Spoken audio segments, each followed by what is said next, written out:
Soalnya begini, biasanya pimpinan kampus itu ada di kampus aja tiap hari datang, Bapak, belum tentu berhasil. Nah, Bapak ini Betul malah sekali. jauh-jauhan. Istilahnya kalau orang pacaran LDR gitu, Bapak. Kok kok berani-beraninya gitu.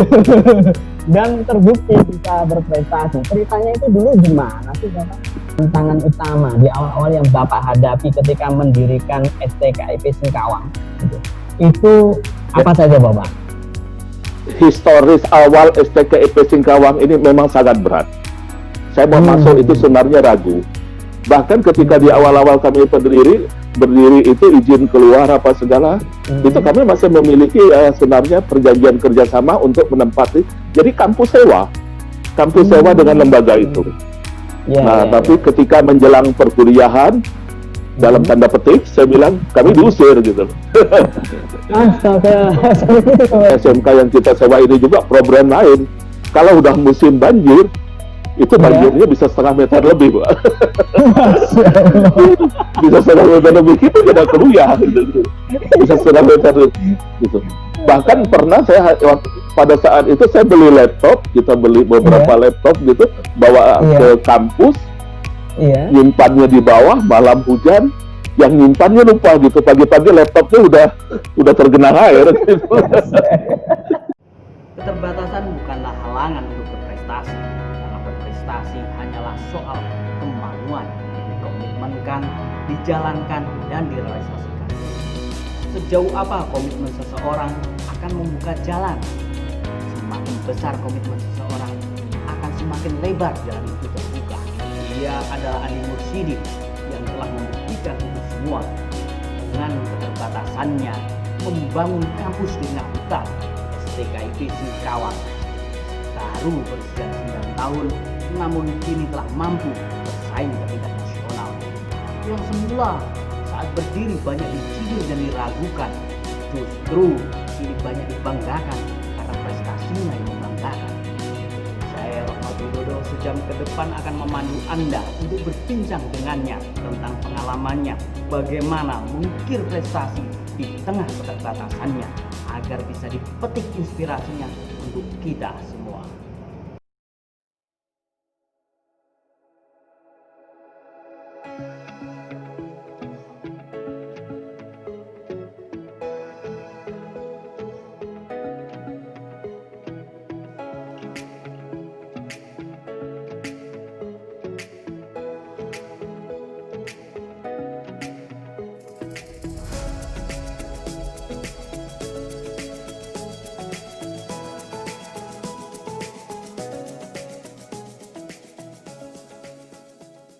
STKIP Singkawang mengelola 28 jurnal ilmiah. Ini merupakan satu-satunya perguruan tinggi di Pulau Kalimantan yang saat ini memiliki jurnal koleksi terbanyak yang terindeks DOAJ, baik dari perguruan tinggi negeri atau perguruan tinggi swasta. Selain itu juga dalam pengembangan karir dan kompetensi dosen, khususnya dalam jejaring jurnal internasional, kami mengembangkan gerakan Citation Journal Network. Pengembangan ini melibatkan beberapa perguruan tinggi, baik di Indonesia, Malaysia, dan Taiwan.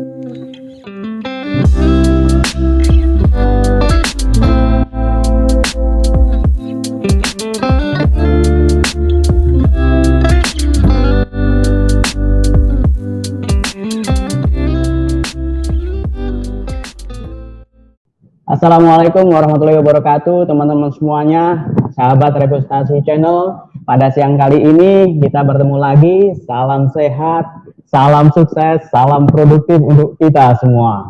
Pada siang kali ini kita akan membahas tema yang tak kalah menarik dari sebelumnya, yaitu 9 tahun transformasi STKIP Singkawang, kampus di hutan bersaing ke tingkat nasional. Inspirasi kepemimpinan di tengah keterbatasan untuk mencetak prestasi. Bersama pembicara yang inspiratif tentunya, yaitu Bapak Andi Mursidi. Assalamualaikum Bapak. Sehat? Waalaikumsalam. Alhamdulillah sehat, terima kasih. Terima kasih nih Bapak. Kami ya terima kasih Bapak berkenan untuk bergabung menjadi narasumber di Reputasi Channel. Sebenarnya kita merencanakan udah lama Bapak. Tapi kita simpen sebagai narasumber yang insya Allah akan banyak bermanfaat, memberikan inspirasi di tengah pandemi oleh ke teman-teman semuanya. Oke, baik, semoga Bapak, amin. Ya. Baik Bapak, kita akan langsung masuk ke tema pembahasan Bapak. Iya. Ini terkait dengan 9 tahun transformasi STKIP Singkawang, kampus di tengah hutan Bapak ya. Tapi bersaing di tingkat nasional. Nah, sebelum masuk ke sana Bapak, pertanyaan yang sebagai pengantar ini pasti teman-teman semuanya juga yang tahu mungkin ya, sedikit membahas sempat saya share di Facebook gitu ya, di media sosial. Pastinya penasaran gitu, Pak Andi ini kan posisi ada di Surabaya Bapak ya? Ya betul. Tapi mimpin kampus yang berada di Singkawang, tengah hutan ya? Di Singkawang, di tengah hutan lagi gitu kan. Persoalannya begini, biasanya pimpinan kampus itu ada di kampus aja tiap hari datang Bapak, belum tentu berhasil. Nah Bapak ini mau jauh-jauhan, istilahnya kalau orang pacaran LDR gitu Bapak. kok berani-beraninya gitu. Dan terbukti bisa berprestasi. Ceritanya itu dulu gimana sih Bapak? Kok bisa di sana gitu? Mungkin boleh diceritakan dulu Bapak. Ke STKIP Singkawang ini sebenarnya berawal dari pekerjaan utama saya saat itu, saya sebagai konsultan gitu. Nah, dalam proses perjalanan waktu sebagai konsultan itu, termasuklah STKIP ini yang saya konsultani. Nah, di akhir perjalanan mereka angkat tangan gitu. Nah, angkat tangan dalam pengertian jadi tim yang di sana itu angkat tangan dalam pengertian uangnya udah habis gitu loh. Nah, proses ini udah jalan. Iya. Makanya karena uangnya udah habis, akhirnya kami bicara, mereka angkat tangan, ya sudah kalau gitu saya akan teruskan sampai izinnya keluar gitu. Nah, sampailah izinnya keluar. Iya. Nah, setelah izin keluar kan tentunya saya harus sebagai konsultan hitung-hitungan nih. Ternyata mereka karena sudah tidak udah hitung-hitungannya sudah enggak bisa apa segala, akhirnya ya sudah. Istilahnya di dalam bisnis, oke, kalau gitu kita berbagi saham gitu loh. Berbagi saham dalam pengertian hanya perguruan tinggi kan tidak boleh saham. Jadi modal yang saya sudah keluarkan sama modal yang sudah teman-teman di Singkawang keluarkan kita total gitu. Nah, ternyata dalam perhitungan modal bersama tim pendiri itu, tim pendiri di Singkawang itu ada 3 orang, kemudian dengan saya itu ada berempat. Nah, ternyata saya mengeluarkan uang sampai hitungan persentasenya mendekati angka 60%. Nah, 60% itu kan dalam perusahaan 50 plus 1 kan sudah pemilik utama itu. Iya betul, iya. Nah, karena udah jadi pemilik utama, ya sudah akhirnya kampus ini tetap buka karena izinnya sudah. Kemudian persoalan pertama yang muncul saat itu siapa yang harus mimpin gitu. Nah, karena saya kan pertanyaan kan gitu, siapa yang harus mimpin, yang jadi ketua atau rektornya? Nah, teman-teman semuanya angkat tangan, diserahkan ya kepada pemilik modal yang terbanyak gitu. Oh, Nah, begitu daripada jadinya. iya, daripada Oh, saya menggaji orang, saya iya, juga paham tentang dunia perguruan tinggi, ya sudah, iya, saya langsung menjadi pimpinannya. Jadi itu awal pimpinannya. cerita. Mm-mm. Ya, Mm-mm. kemudian yang jadi persoalan adalah, nah sekarang posisi saya ini ada di Surabaya. Kemudian Nah, itu pekerjaan dia Bapak. utamanya itu pekerjaannya ada di Singkawang. Singkawang. Ini bukan hanya Pak Dodo yang tanya, bahkan Nah, teman-teman di iya. sekitar ya banyak orang tanya bagaimana mimpin kantor. Soalnya begitu. Iya, Nah, iya. pimpin kantor itu sebenarnya saya bilang sederhana. Kita mau jadi tipe pemimpin yang seperti apa? Nah, kalau saya bilang tipe Mm-mm. kepemimpinan itu, apakah seseorang itu memiliki jiwa pengembang atau development Mm-mm. leader, atau hanya Iya. seorang yang pimpinan yang berada di kantor, surat masuk dibaca, dibalas, ada surat keluar ditandatangani, itu Mm-mm. pimpinan rutin yang tidak memiliki apa keberanian untuk mengembangkan diri. Nah, siapapun kalau yang menjadi Mm. pemimpin, dia berada di ruangannya, dia dihormati sekian banyak anak buahnya yang datang apa segala, tapi dia tidak pernah berpikir bagaimana dia harus mengembangkan tempat dia bekerja. Saya bilang tidak ada artinya juga dia harus stay di sana. Saya bisa tunjukkan, saya tidak Iya, stay di iya, iya, sana. iya. Iya, Uh, iya. kita bisa bekerja secara jaringan. Padahal saat itu kita belum mengenal IT begitu canggih ya. 9 tahun Iya, yang iya, lalu iya, kan iya. IT kita bahkan di Oh, Singkawang iya, apa iya, aja di iya. kampus saya. Ya kan, karena di dalam hutan kita tidak ada Iya. telepon itu.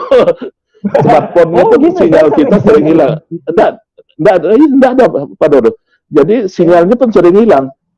Karena pada Mm-mm. saat itu jaringan WiFi kita kan masih terada pada saat itu istilahnya nembak gitu. Jadi kita Iya, iya, pakai iya. di rumah satu pengurus Mm-mm. dari tim pendiri itu, kemudian dipasang Iya, semacam tower yang ditembakkan ke iya, arah kampus itu. iya. Nah, tapi kelemahannya kan karena dia sistem tembak, kalau udah mendung sedikit kayak begini, kita kehilangan sinyal, habislah kita sendiri. Itu Masya Allah. Iya, iya, iya. jadi kehilangan Aduh. sinyal. Iya, iya. Itu problemnya. Nah, jadi saya Iya. bisa mengembangkan bagaimana mengembangkan kepemimpinan jarak jauh karena saya menganut prinsip Mm-mm. leader development. Yaitu seorang pemimpin Leader itu adalah development. seorang leader development. Itu yang harus Iya, kita iya, iya. kembangkan. Jadi kalau leader development itu tidak masalah. Justru saya melihat banyak keuntungan karena saya Mm-mm. berada di luar kampus. Saya bisa tahu persis Oh, apa yang ada kekurangan di dalam kampus saya gitu. iya, iya, Nah, iya, iya, iya. itu yang sisi lain. Tapi sementara Mm-mm. seorang pemimpin yang dia hanya berorientasi kepada leader rutin, saya bilang leader rutin Mm-mm. itu, dia berarti orientasinya hanya apa yang ada di dalam. Dia tidak bisa Iya, melihat iya, keluar. iya.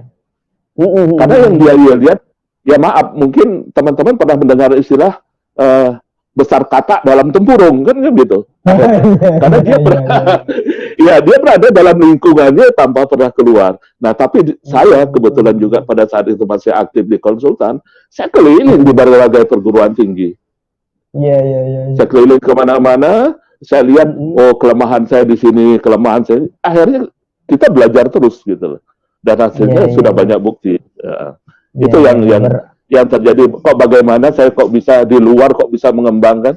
Nah, kalau di dalam pun saya bilang kita bekerja mulai dari 7.30 sampai 16.00, tapi kita tidak berbuat apa-apa, yang diurusi hanya rutinitas, ya sudah tidak akan ada peluang kita untuk berkembang. Karena itu kita harus menjadi seorang leader development. Leader development. Kuncinya itu tadi ya Bapak ya. Iya, betul. Oke.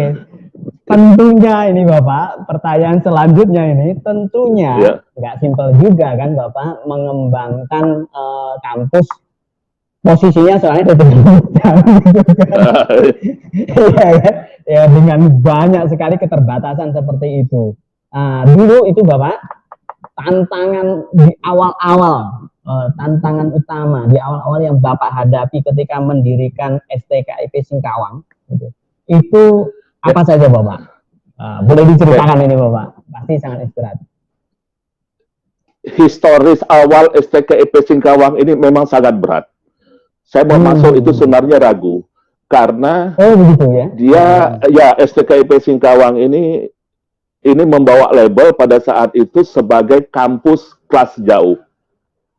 Kelas jauh dari suatu lembaga yang berada di kota lain. Nah, jalinan kerjasama mereka udah putus, tapi kampus STKIP Singkawang ini yang ada di Singkawang, namanya bukan STKIP Singkawang, ada bla bla baru Singkawang begitu. Nah, dia jalan terus terima mahasiswa, tidak ada izin.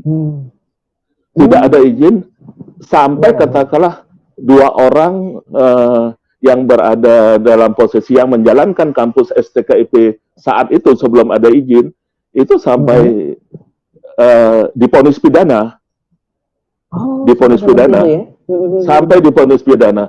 Hanya dalam vonis itu karena kita di lembaga kependidikan dan sampai di MK apa segala tidak wajib menjalankan. Jadi divonis pidana 1 tahun, tapi tidak wajib menjalankan penjara gitu kasarnya gitu. Hukumannya sampai semacam itu. Nah, dengan kondisi semacam itu, ketika izin STKIP Singkawang ini keluar, tentunya image yang ada di masyarakat Singkawang bahkan di Kalimantan Barat itu apa yang saya tangani ya, karena memang terusannya dari yang sebelum ada izin, tentunya udah babak belur gitu loh, udah ada babak belur dalam pengertian wah pokoknya nama STKIP Singkawang ini perguruan tinggi tidak ada izinnya, perguruan tinggi yang ngawur gitu, udah berantakan.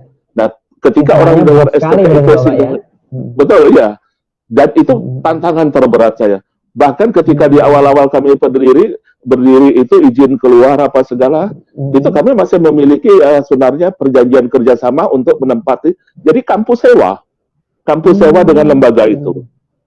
Tapi ketika menjelang perkuliahan, dalam tanda petik, saya bilang kami diusir gitu. Astaga, seperti itu ya.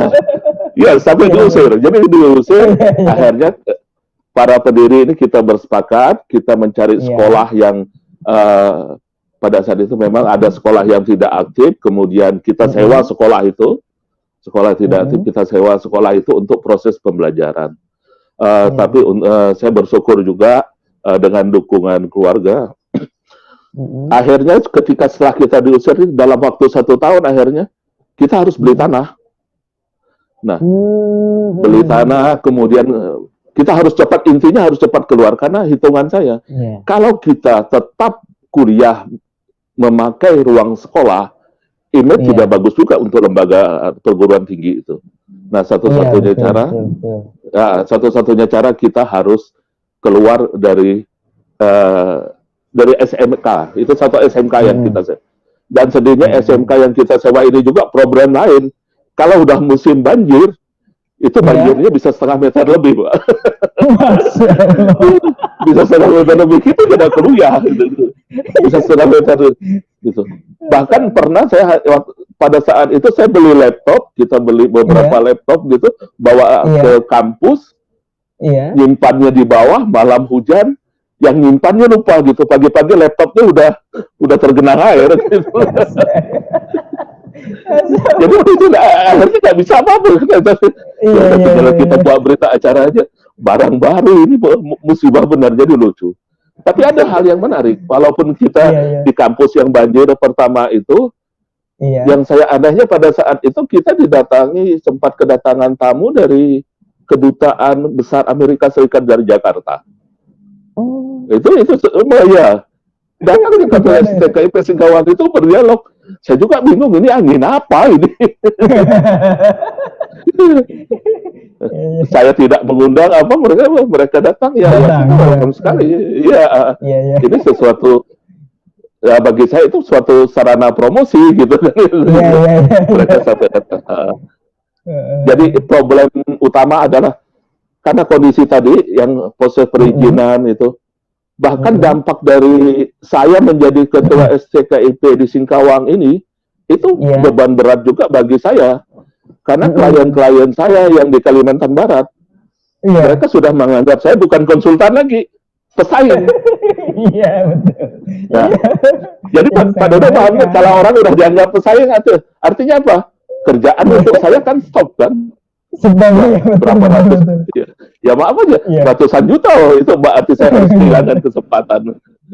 Tapi karena saya sudah punya visi yang jelas bagaimana mengembangkan STKIP Singkawang, punya target dan sasaran. Akhirnya ya sudahlah, untuk yang kepentingan konsultan yang dalam tanda petik kepentingan pribadi saya, akhirnya saya ikhlaskan gitu ya, saya ikhlaskan, Mbak. Karena apa, kalau saya tidak menjadi ketua STKIP Singkawang, kan konsultan saya Kalimantan Barat tetap jalan. Tetap dianggap konsultan, tapi ketika sudah dianggap pesaing, dan bahkan saat itu saya sempat difitnah macam-macam, tapi saya tidak peduli. Tuhan difitnah, Pak.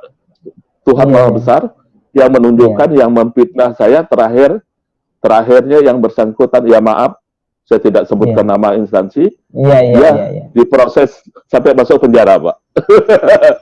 Karena ulahnya dia, tapi bukan dengan saya, perbuatannya yang lain, gitu loh, perbuatannya yang lain, sampai masuk penjara, gitu. Tapi saya bersyukur sampai saat ini, ya itulah untungnya orangnya difitnah, gitu. Kita jalankan, saya bisa tunjukkan kepada mereka, ini loh saya. Dan alhamdulillah setelah mereka ganti pimpinan dan lain sebagainya, semua hubungan kami di Kalimantan Barat menjadi cair lagi semuanya. Cair lagi, iya. Itu. Ini sepertinya masih belum tuntas yang tadi Bapak. Problemnya citra. Nah, itu kan tantangan berat juga itu Bapak pastinya dengan kondisi seperti itu. Sampai Bapak gimana mengurainya itu, menunjukkan bahwa STKIP Singkawang ini beda loh dengan yang sebelumnya, benar-benar legal, belum benar-benar bagus sampai mereka percaya. Pasti kan nggak simpel juga itu Pak ya. Kalau kita berbicara citra, ya Pak, kita berbicara citra, itu tidak bisa kita menghapus citra atau membangun citra itu dalam waktu yang singkat. Singkat, ya betul. Dalam singkat. Bahkan berita di koran itu macam-macam, tapi saat itu saya tidak mau melayani. Di media massa, di koran, Pak. Saya tidak mau melayani. Orang mau cerita jelek, apa segala. Padahal kalau saya mau melayani pada saat itu, saya dokumen-dokumen otentik, yang kerjasama dan lain sebagainya, yang mereka tuduhkan kepada saya otentik dokumen punya, Pak. Tapi untuk apa kita berantem lewat media massa itu? Itu menghabiskan energi dan waktu. Akhirnya, saya lebih baik, udahlah, mengalah aja. Orang mau ngomong apa, sudah, saya tetap pada jalan saya. Nah, kalau mereka mau berangkat agak lebih, baru saya punya, karena saya punya dokumen otentik. Ternyata mereka tidak sampai juga, katakanlah, untuk ke jenjang hukum, apa segala pun, tidak sampai. Sampai sekarang pun, dokumen-dokumen itu ada di saya semua. Bukan di Singkawang, malah di rumah saya di Surabaya. Ada di rumah saya, jadi perjalanan sejarahnya STKIP Singkawang ada di saya semua, gitu loh, Pak. Ya, karena teman-teman serahkan ke saya tadi, kembali lagi. Karena saya sebagai mayoritas dikembalikan, teman-teman. Jadi ada.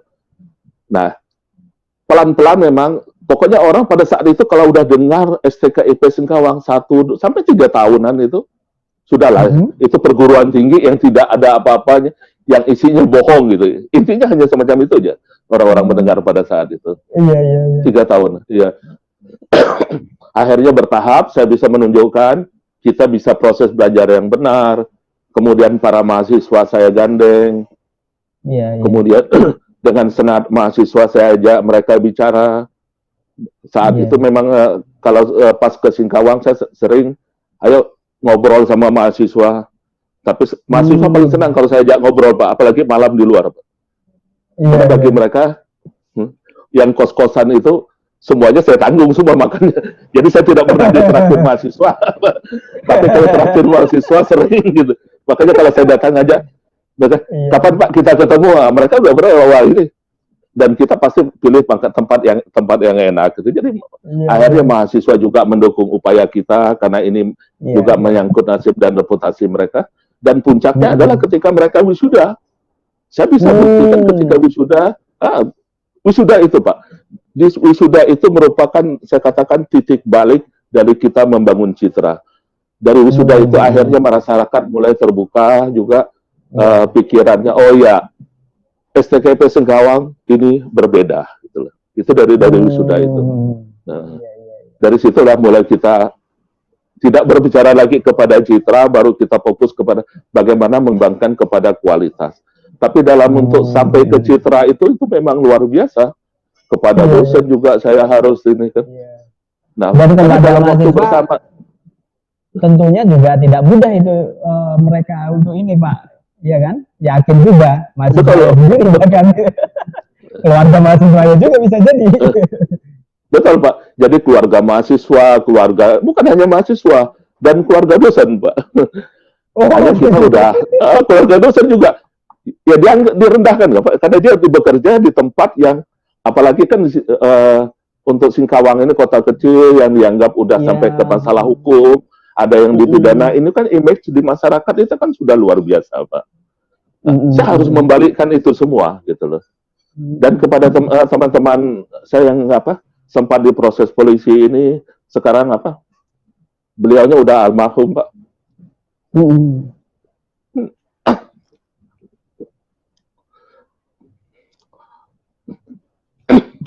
Tapi mereka adalah bagian dari sejarah gitu. Dan dari perjuangan mereka itu STKIP Singkawang ini bisa ada dan berkembang. Ya, itu Pak jadi berat jadi situ itu. Jadi kalau saya berteman, saya tidak melihat kepada perilaku jelek seseorang, tapi kita ambillah nilai positifnya yang bermanfaat untuk kita. Iya Bapak. Pasti kami juga memahami posisi itu Bapak ya. Sama-sama berjuang sebelumnya, mungkin ada dinamika dan sebagainya Bapak ya.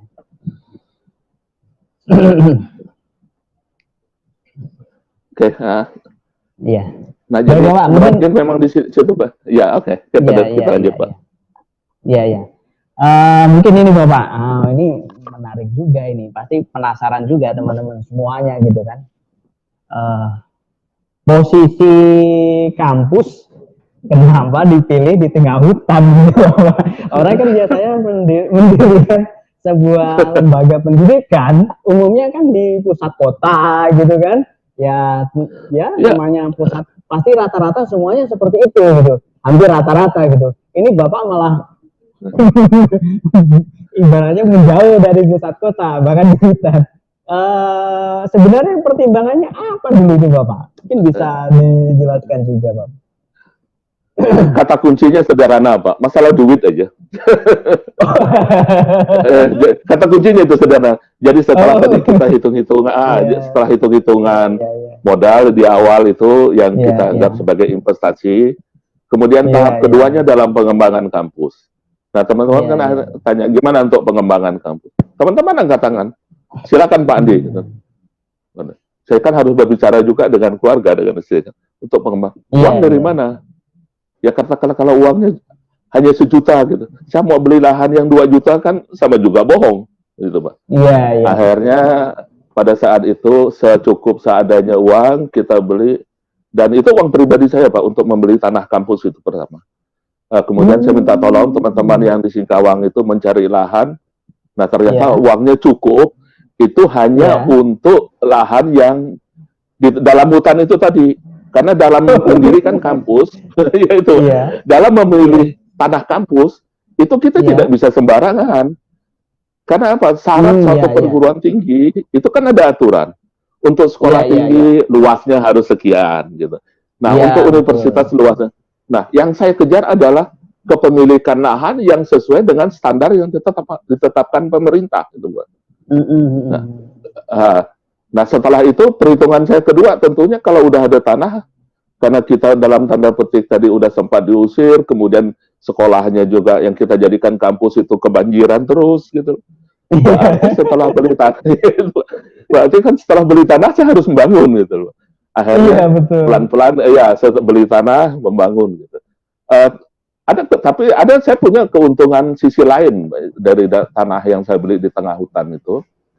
Katakanlah keuntungan ya dalam tanda keuntungan finansial juga, karena di depan kampus itu ada tanah yang memang tanah akhirnya saya beli paketnya dengan tanah STKIP Singkawang, tapi kepemilikannya adalah kepemilikan pribadi saya, gitu. Pribadi juga, kepemilikan pribadi juga. Tapi karena saya pisah, yang untuk kampus, tanah kampus kita sekarang ini 2,8 hektar. Itu sudah memenuhi syarat, melebihi syarat suatu universitas. Dan saya juga tanah kampus ini bukan nama personil saya serahkan ke nama yayasan, Pak. Jadi tanah itu tanah milik yayasan, bukan tanah personil. Padahal pada saat itu kalau saya mau jadikan tanah ini tanah pribadi saya, kalau saya mau orientasi bisnis, kemudian saya sewakan ke STKIP Singkawang, kan enak saya juga. Tapi saya harus jawab besar, karena niat ini adalah niatnya untuk STKIP, ya sudahlah, saya berikan tanah itu atas dengan nama STKIP gitu. Walaupun semuanya uang pribadi saya gitu. Kalau saya bilang pengurus yang lain nggak bisa harus pakai nama saya yakin teman-teman pengurus yang lain pasti angkat tangan kok, Pak. Tapi itu bukan tipe saya gitu. Saya cukup yang bagian depan kampus ini. Tapi nilai yang paling menguntungkan ketika ada kampus di tengah hutan itu Singkawang ini STKIP berada di Singkawang Utara, Pak. Singkawang Utara itu ketika STKIP berdiri mulai masuk ke Singkawang Utara di situ ke dalam hutan itu. Jalan utama untuk sampai ke kampus itu jalan utama yang kalau ke kampus ini saya katakan udah cabangnya jalan utama di Singkawang Utara itu kalau maghrib sudah tidak ada orang lewat, Pak, bisa dikatakan begitu. Karena sepi. Maghrib sudah enggak. Karena sepi itu. Sampai kayak begitu. Apalagi kalau masuk ke kampus saya gitu loh. Iya. Nah, maghrib udah sepi. Tapi bisa dilihat sekarang Singkawang Utara ini bisa dikatakan jalannya hidup 24 jam, Pak. Nah, hidup 24 jam. Kenapa?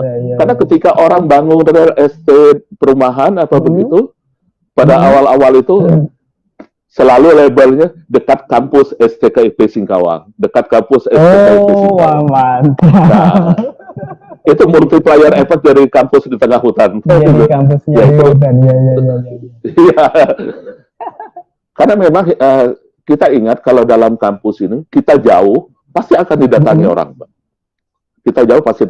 Tapi kalau untuk sekolah pasti ya. Kalau untuk sekolah biasanya enggak. Untuk sekolah bahkan sampai SMA pun orang pasti masih mencari yang dekat rumah. Tapi kalau kampus sudah didatangi orang. Dan kita juga bersyukur saat ini sekitar 40% mahasiswa Singkawang, STKIP Singkawang itu berasal dari luar kota. Baik itu dari Kabupaten Sabas, dari Bengkayang, dan yang dekat-dekat gitu. Nah, ini apa artinya? Kembali lagi kepada perekonomian masyarakat Kota Singkawang, multiplier effect lagi. Sekarang teman-teman yang mahasiswa yang dari daerah kan ke Singkawang, ke dekat kampus, mereka kan sewa kos kan, Pak. Sewa rumah untuk kos. Nah, ini kan yang terima masyarakat kan bukan STKIP, tapi masyarakat yang terima uang itu kan masyarakat yang menyewakan jasa kos, kemudian yang membuat warung dan sebagainya gitu. Nah, ini kan keuntungan-keuntungan yang tidak langsung yang dinikmati oleh pemerintah Kota Singkawang karena keberadaan dari kampus STKIP Singkawang. Nah, ya bahasa ekonominya teman-teman katakan itu multiplier effect. Jadi awalnya itu hutan gitu Bapak ya, sepi dan sebagainya, justru ketika didirikan kampus malah pada akhirnya itu membawa kemajuan sendiri di hutan di daerah situ Bapak ya. Ya betul Pak. Jadi makanya jalan yang masuk ke kampus STKIP itu disebut dengan jalan STKIP. Yang memberi nama jalan itu bukan kami. Pada saat itu hanya jalan setapak. Ya, hanya pada jalan setapak. Saya ingat benar ketika kita bangun kampus itu jalan setapaknya pun hanya bisa dilalui separuh jalan kendaraan. Setelah itu kita harus berjalan kaki sampai ke area kampus waktu kita mau peresmian peletakan batu pertama. Nah, yang berat juga dalam pengembangan ini untuk jalan, akhirnya kita dibantu pemerintah kota yang melebarkan jalan, kemudian mengaspal jalan itu. Nah, tapi persoalan lain, suatu bangunan, suatu tempat itu kan harus ada listrik, Pak. Iya, betul. Iya, gimana ya? Iya, harus ada listrik. Iya, Nah, harus ada listrik. Lah di kita belum ada listrik gitu. Iya. Kalau kita bangun di kota, Pak Dodo katakan tadi, ibaratnya Iya. bayar nyantol selesai gitu, Pak. Iya, iya, Di betul. STKIP Singkawangnya akhirnya saya harus berbicara dengan PLN juga, kita bantu membiayai. Akhirnya kita beli tiang saat itu 18 tiang Pak untuk sampai ke kampus STKIP Singkawang dari jalan umum itu. Berarti 18 tiang, satu tiang itu kan satu tiang itu 50, berarti hampir 1 kilometer dari jalan utama yang dulunya sepi sampai ke dari ya itu Pak. Nah, problem yang berikutnya setelah PLN itu tiang listrik itu kita dapat, itu tadi yang berikutnya adalah yang Telkom. Nah, Telkom ini ya butuh waktu. Ya, Telkom juga butuh waktu karena duit juga sudah habis pada saat itu. Tapi tiang listrik yang kita bangun tiang listrik yang kita bangun sekarang setelah jadi apa segala, kemudian penerangan lampu-lampunya, saya ingat benar kita buat sendiri, kita pasang sendiri itu untuk penerangan jalan ke kampus kita Pak itu lampu-lampu. Saat itu setelah itu selesai kita serahkan ke pemerintah kota Singkawang. Jadi saat ini perawatan untuk tiang Telkom sudah bukan kewenangan STKIP Singkawang lagi, tapi udah pemerintah kota. Tapi kalau ada lampu yang mati, biasanya terlambat dari PLN, ya kita ngalahi lah Pak. Daripada mahasiswa saya lewat tengah hutan lagi, lewat jalan yang gelap gitu. Kita pasang, kita ganti sendiri. Gini Bapak, itu tadi mungkin ya udah dijelaskan multiplier efeknya juga untuk ekonomi dan sebagainya, daerahnya menjadi maju. Itu adalah efek dari kampusnya ya setelah berdiri. Pastinya kan ada sebuah proses nih Bapak. Namanya mahasiswa awalnya itu waktu masih di tempat di SMK bareng dan sebagainya itu kan posisi di kota kan Bapak ya? Iya gitu betul. Ya. Nah ini kan habis itu kan mereka kan pindah juga di hutan gitu Bapak gitu. Bagaimana meyakinkan gitu kan? Udah ya kan itu posisi pastinya kan belum namanya baru, belum dipercaya, maksudnya karena belum mengeluarkan mewisuda mahasiswa, pastinya kan posisi juga citranya belum begitu baik juga. Habis itu dirinya di hutan lagi gitu kan. Itu kan mempercayakan mereka, apalagi untuk mahasiswa baru gitu kan tidak sederhana. Gimana itu Bapak strategi yang dilakukan Bapak dulu gitu sampai mereka itu ya enjoy aja ini di kampus meski di hutan dan yakin bahwa ini punya masa depan gitu ya. Bagaimana Pak? Salah satu tugas seorang pemimpin yang kadang-kadang kita lupa adalah memberi kebanggaan kepada orang-orang yang dipimpinnya. Coba. Jadi tugas orang memberi kebanggaan. Nah sekarang bagaimana saya memberikan kebanggaan memberikan kebanggaan, walaupun ini kampus di tengah hutan, kebanggaan yang saya berikan kepada mahasiswa ini adalah walaupun di tengah hutan, tapi ini adalah milik kita sendiri. Jadi mereka merasa itu Pak. Jadi bangga walaupun di tengah hutan, bangga. Dan saya pada saat-saat itu sempat miris Pak, karena jalan kita itu kan tidak langsung aspal. Jadi proses jalan kita itu makadam dulu. Nah kalau makadam ini setiap hari hujan, setiap hari ada mahasiswa yang masuk lumpur dan harus pulang tidak kuliah. Ini menarik. Ya, karena hujan kan kepesan, jadi tidak kuliah gitu. Jadi tidak bisa apa-apa. Ya mau gimana lagi gitu. Jadi kondisi. Tapi karena mereka tetap bangga gitu loh Pak. Karena mereka bangga. Walaupun katakanlah tidak bisa kuliah karena hujan, masuk lumpur, tapi ini adalah milik kami sendiri. Karena itu yang saya tanam. Jadi pada saat itu saya intens sekali Pak dengan teman-teman dosen yang lain, kita untuk sering berdialog dengan mahasiswa gitu loh. Dan kebanggaan itu yang kita tanamkan ke mahasiswa dan mereka ikut promosi gitu. Dan saya tunjukkan cita-cita besar kita gitu loh. Iya. Dan bersyukur sampai sekarang ya janji-janji saya kepada mereka sudah terbukti dan saya sudah melewati itu semua. Hitungannya janji saya sudah lunas lah gitu. Iya, sudah lunas. Jadi Iya, kuncinya, iya. kata kuncinya kebanggaan, Pak. Jadi Kebanggaan, apapun ya. kondisi kita, ya, apapun kondisi kita, seorang pemimpin itu harus memberikan kebanggaan. Tapi kalau kita tidak bisa memberikan mereka kebanggaan, apa yang mereka harapkan dari kita? Tidak ada apa-apanya, Pak. Dan sampai saat ini kebanggaan itu tetap saya berikan kepada teman-teman, sehingga mereka bangga. Kami STKIP Singkawang. Ya, Pak, mungkin teman-teman dosen saya saat ini mereka mengatakan kami STKIP Singkawang semua Sivitas Akademika, mereka sudah bangga, Pak. Nah, nanti kita bisa diskusi yang lanjut tentang prestasi dan lain sebagainya. Bisa saya tunjukkan, bisa melapang dada mereka, gitu loh. Iya.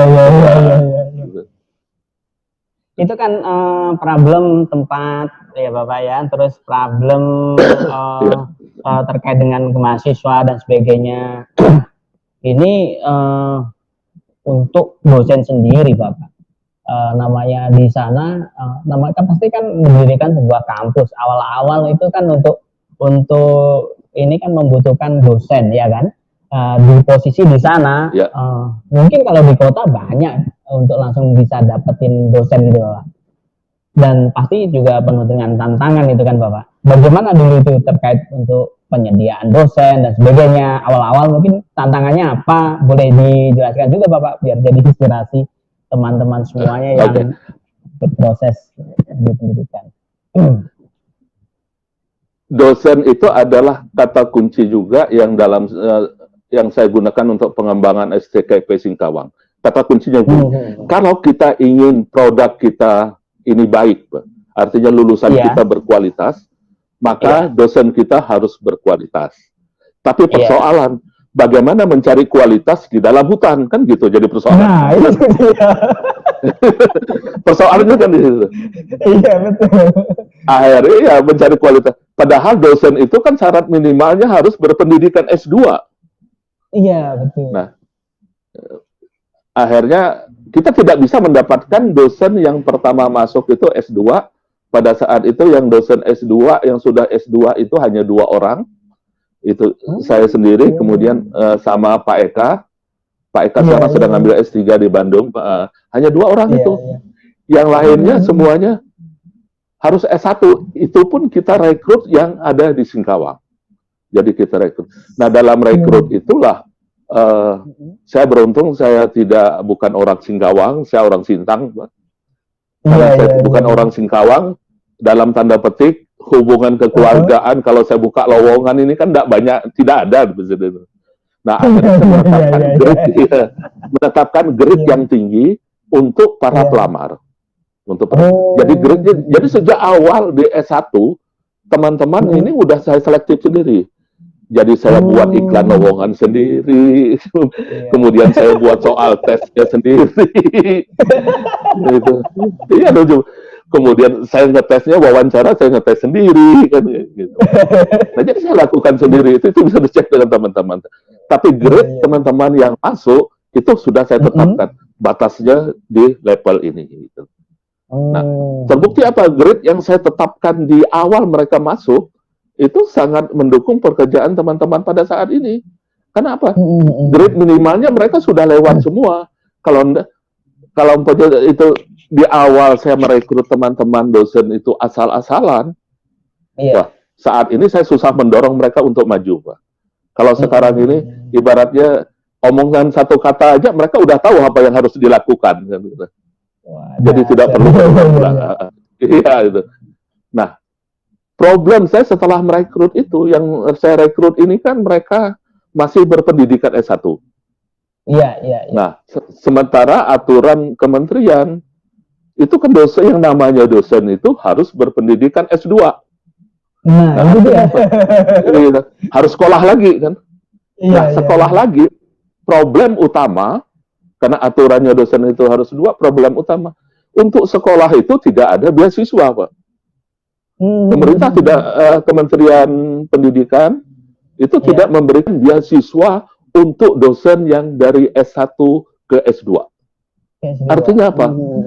Yayasan harus membiayai sendiri. Gitu. Itu problem. Nah, berarti kan duit lagi.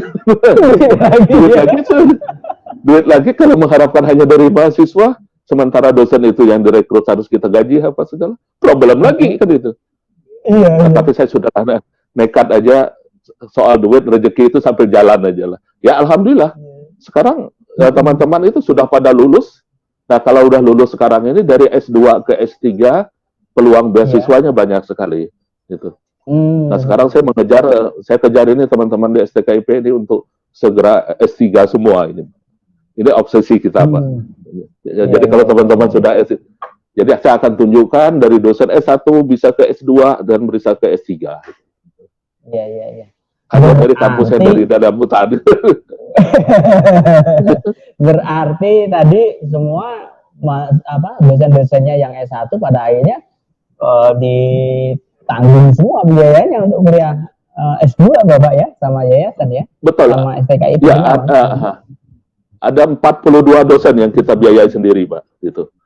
Dari STKIP Singkawang. 42 dosen. Nah, tinggal dikalikan berapa ratus juta. Luar biasa. Kita jadinya berpikir gini, Bapak. Kok Bapak yakin sekali itu loh sampai berani untuk menguliahkan mereka. Ini kan resiko juga Bapak. Pada posisi waktu itu kan baru dan sebagainya. Kan nggak tahu ke depannya betul-betul itu. Kok Bapak yakin sekali gitu. Berani itu bahwa itu akan berhasil. Kalau hitungan bisnis nggak masuk, Pak. Nggak masuk. Hitungan bisnis nggak masuk, saya bilang. Hitungan bisnis nggak masuk. Bahkan modal awal, kemudian dalam perjalanan itu saya juga harus keluar uang apa segala itu. Iya. Bagian keuangan saya tuh tahu persis. Istilahnya hutangnya dengan Pak Andi itu masih berapa, itu ada di bagian keuangan.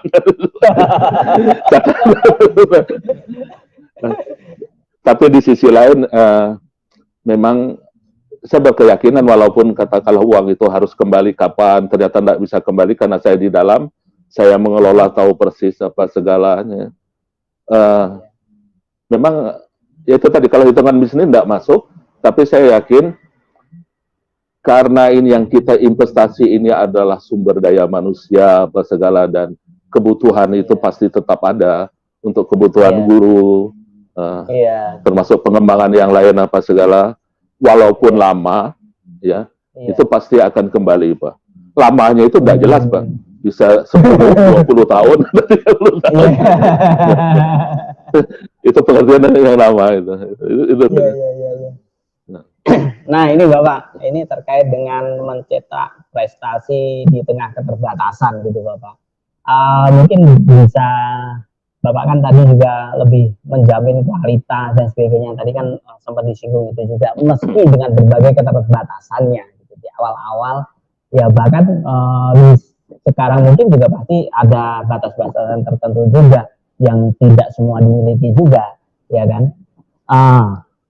Bagaimana awal-awal mungkin cetak prestasi apa sih yang menjadi target mungkin di tahun-tahun awal, terus setelah lulus itu target-target prestasi apa yang selalu ditarget untuk direalisasikan oleh STKIP Singkawang? Mungkin boleh diceritakan Bapak. Ini. Pertama yang harus kita sadari benar, seorang pimpinan perguruan tinggi itu berbeda dengan pimpinan perusahaan bisnis Pak. Kenapa?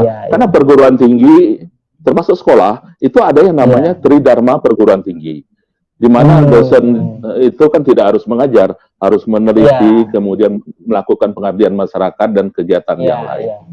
Nah, kemudian kita harus paham juga Kementerian Pendidikan ini dalam mengukur suatu perguruan tinggi, apa yang dia cari, apa yang dia ukur gitu loh Pak. Nah kalau kita udah tahu alat-alat ukur yang dilakukan oleh kementerian, ya saya bersyukur dari pengalaman saya tahu persis. Kalau punya suatu aktivitas ini nanti larinya ke sini, impactnya ke sini gitu. Nah, saya bersyukur bisa tahu itu dengan persis gitu loh Pak.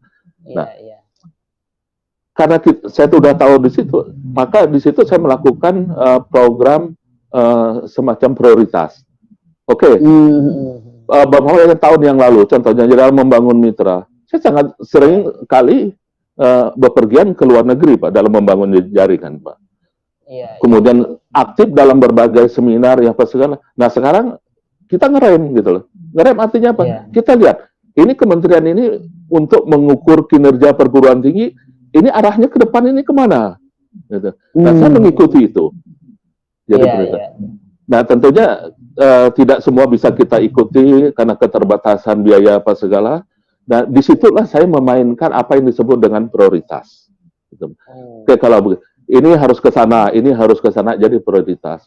Di samping itu juga yang sangat membantu saya di dalam pengembangan STKIP Singkawang ini, SDM yang masuk, yang tadi sempat kita diskusikan di awal, ini kan orang-orang yang berkualitas semua, Pak. Gitu. Iya. Saya tinggal, ya orang berkualitas karena masuk awalnya udah bagus, gitu. Iya. Nah teman-teman itu saya dorongkan di sini. Anda ikut ini, targetnya ini. Jadi di STKIP Singkawang ini saya membuat spesialisasi, Pak. Oh, katakanlah bahkan mungkin orang tidak sadar ketika dia memimpin sekelompok orang, Pak. Tidak sadar begini, tidak semua orang itu memiliki bakat yang sama. Ya. Jadi di STKIP Singkawang ini saya mengelompokkan teman-teman, bahkan teman-teman ini saya buka sekarang, mungkin teman-teman di STKIP yang lain yang melihat ini pun mereka tidak sadar. Saya sudah punya pemetaan. Oh, si A ini cocoknya dia sebagai seorang pemikir. Kalau seorang pemikir, saya harus kasih dia jabatannya ini. Si B ini kategorinya dia seorang pelaksana, petugas. Gitu. Kalau itu ya cocoknya posisinya yang kayak begini gitu. Nah, di STKIP Singkawang saya hanya pakai 2 kelompok ini. Ini mana yang masuk kelompok pemikir, mana yang kelompok pelaksana gitu. Walaupun ada beberapa teman yang memiliki 2 skill itu. Nah, ini yang kadang-kadang tidak disadari oleh seorang pemimpin. Dia tidak tahu persis orang-orang yang dipimpinnya. Tapi saya punya peta, Pak. Nah, sekarang kalau saya punya peta, pertanyaan tadi, bagaimana? Padahal saya kan tidak setiap hari berada di STKIP Singkawang. Nah, itu dia. Kok bisa? Nah, bagaimana saya mau mengontrol teman-teman? Itu. Nah, dengan kalau untuk saat ini saya katakan sudah sangat mudah, Pak. Contoh, Pak Dodo bisa cek dengan seorang pimpinan perguruan. Tanya beliau, staf TU Anda yang ini datang ke kantornya lagi ngapain? Posisi di mana? Mungkin dia akan cek telepon dulu, Pak. Kalau saya tinggal buka smartphone saya bisa lihat, oh si A lagi mengerjakan ini posisinya di mana. Dari smartphone saya sudah bisa lihat, teman-teman. Gitu. Dan juga kebetulan kita ada CCTV di kantor, dia bilang posisinya di mana apa segala macam, salah satu dampak pandemi ini, Pak. Nah, teman-teman itu absen juga secara elektronik. Oke, dia absen dari rumah tidak masalah. Tapi saya tetap bisa memantau, oh orang ini udah absen. Kemudian apa sih yang dilakukannya dalam bekerja sehari? Itu kita kembangkan sendiri. Saya sebut itu dengan buku kerja digital, Pak. Gitu. Nah, di buku kerja digital pun di Singkawang teman-teman bisa memantau aktivitas saya, Pak. Apa yang dikerjakan saya. Tapi karena saya pimpinan yang dipantau, tentunya kerjaan saya hanya satu, memberikan instruksi kan gitu, Pak. Nah, instruksi itu pun yang saya berikan tentunya apa yang harus teman-teman lakukan. Nah, nanti dari instruksi itu bagaimana saya memantau instruksi saya bisa jalan atau enggak. Semuanya kita sudah main di smartphone, kemudian ya saya bersyukur fasilitas IT kita sudah cukup baik. Saya punya tenaga-tenaga IT yang handal di sana. Nah, ini kampus di tengah hutan. Jadi tidak ada masalah, makanya saya sangat bangga, bahkan bukan hanya di Indonesia, kalau di luar negeri saya tunjukkan mereka, bisa dicek di Google Map, STKIP Singkawang itu keluar, pasti di situ akan, yang keluarnya itu nuansa hijaunya, Pak, artinya hutan, gitu. Ya, itu cek, itu bisa di Google Map, ada STKIP Singkawang, udah kita tadi. Nah, teman-teman dari luar negeri, saya bangga katakan ke mereka, STKIP Singkawang kampus di tengah hutan, ya. Dan mereka happy aja gitu. Saya bawa ke Singkawang juga, mereka happy. Karena orang-orang luar yang dinilai dan dihargai itu bukan kondisi fisik, tapi bagaimana prestasi-prestasi yang kita buat yang bisa memberikan kontribusi kepada mereka. Ini menarik. Nah, ini kalau menyangkut di tengah pandemi ini, Bapak ya, yang secara umum di dunia pendidikan kan bekerja di rumah gitu kan. Berarti sebenarnya Bapak juga sudah terbiasa dari jauh, jangan jauh soalnya Bapak ya. bekerja di rumah itu hikmahnya Pak. Jadi dari tahun 2011, kemudian ketika kita sarana wifi kita sudah eksis mulai 2015, kemudian masuk 2020 kita masuk pandemi, saya tidak terlalu kaget Pak. Saya justru yang sempat agak kaget di awal-awal pandemi, ya karena saya berangkat dari konsultan, saya tahu persis kondisi perguruan tinggi yang lain. Mereka katakan kami sudah eksis dan siap pembelajaran daring. Saya bingung jujur aja. Saya tahu infrastrukturnya seperti apa, kemudian dosennya gitu.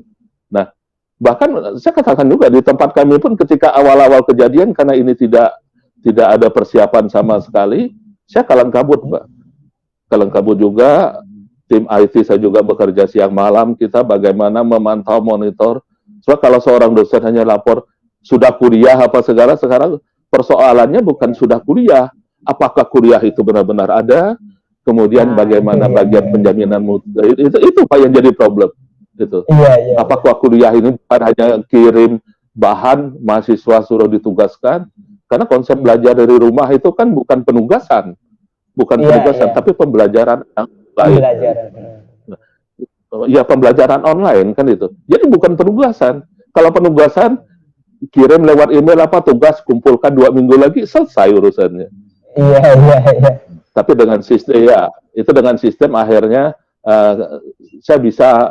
kita memonitor, memantau itu semua secara bertahap, walaupun sampai sekarang belum sempurna saya katakan, tapi memang ini kondisi-kondisi itu Pak. Balik sedikit Pak, tadi yang terkait dengan prestasi Pak Dodo, prestasi betul Pak. Prestasi STKIP Singkawang. Jadi kenapa kok saya sangat bangga dengan STKIP Singkawang yang saya kembangkan ini? Di Dikti Kementerian Pendidikan Tinggi, sekarang berubah menjadi Kementerian Pendidikan dan Kebudayaan, itu ada beberapa alat ukur Pak. Kalau kita berbicara tentang prestasi. Yang pertama ada yang namanya Sinta. Sinta itu adalah suatu alat ukur, software yang dikembangkan oleh kementerian. Di situ kita bisa ngecek STKIP Singkawang ini, katakanlah Andi Mursidi, ini di posisi berapa sih untuk dosen-dosen se-Indonesia gitu, Pak. Itu bisa dicek di sana. Kemudian STKIP ini berada di dalam ranking berapa? Itu bisa dicek di sana. Nah, STKIP Singkawang ini di dalam indeks Sinta, kita berada di posisi 700, Pak. Posisi 700. Memang masih besar. Iya, 700 itu masih besar. Tapi jangan lupa, 700 dari yang keberapa? Nah, data di Sinta itu itu Pak. Data di Sinta itu ada, karena di Sinta ini bukan hanya lembaga pendidikan tinggi, dia ada lembaga lain. Itu ada ada sekitar 5.000-an lembaga. Artinya 700 dari 5.000 lembaga, ini kan sudah membuat kami bangga, Pak. Karena usia kami baru 9 tahun. Usia baru 9 tahun, iya, itu prestasi luar biasa ya. Iya, baru 9 tahun. Ya, kan prestasi yang luar biasa bagi kami itu. Iya, betul. Kemudian, dalam klaster penelitian, di Kementerian Pendidikan juga itu ada penelitian, membuat klaster. Klaster penelitian itu didapat dari berapa banyak dosen-dosen yang melakukan penelitian, dosen-dosen yang melakukan publikasi. Nah, klaster penelitian. Nah, klaster awal ini adalah klaster binaan, Pak. Binaan. Nah, STKIP Singkawang sekarang sudah melewati itu. Kita berada pada klaster media atau sudah berada pada naik kelas kita sudah. Tapi kalau kita lihat lagi dari jumlah klaster itu masih banyak lembaga perguruan tinggi lain yang usianya melebihi dari STKIP Singkawang belasan puluhan tahun. Ranking mereka masih jauh di bawah kami gitu loh, Pak. Itu. Iya. Nah, kalau kita berbicara tentang klaster penelitian, kemudian berbicara tentang Sinta, itu berarti kita berbicara tentang produk juga seorang dosen. Gitu. Nah, sebagai seorang dosen, ya saya ketua, tapi posisi lain saya adalah seorang dosen. Jadi kalau saya seorang dosen, ya di kampus itu saya juga punya atasan, Pak. Di tempat kami ada kepala departemen gitu. Jadi saya harus Kalau departemen sudah memerintahkan, saya juga harus jalan gitu loh. Nggak bisa ya saya kan ketua. Nah, dan di dalam aktivitas di dalam aktivitas penelitian pengabdian masyarakat yang menjadi tolak ukur ini, itu bisa dicek di Sinta. Saya selalu menjadi nomor 1 di kampus saya. Gitu. Artinya apa?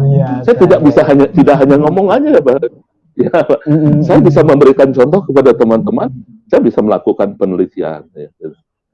Bahkan tahun kemarin, kalau dilihat data saya juga di laporan kinerja penelitian, ya mungkin perguruan tinggi yang lain ini menganggap sesuatu yang biasa, tapi saya sangat bangga, saya menjadi pembicara di level internasional, itu ada 9 kegiatan, Pak, pembicara seminar di level internasional. Nah, artinya apa? Pemimpin itu tidak hanya menyuruh orang, tapi dia juga harus bisa menunjukkan, bisa tahu persis. Ini loh buktinya. Jadi sehingga tidak ada orang kita pimpin, lah Bapak ngomong aja, buktinya apa? Itu ranking Bapak jauh di bawah saya. Sekarang nggak ada teman-teman yang berani ngomong gitu. Karena saya selalu nomor 1 rankingnya. Nah, kemudian prestasi yang lain itu, Pak. Dosen-dosen yang kita angkat pada saat itu, yang masih S1, bahkan banyak perguruan tinggi lain yang sudah eksis duluan dari kita, itu, saat ini dosen-dosen kita sudah sertifikasi, hampir sertifikasi semua, Pak.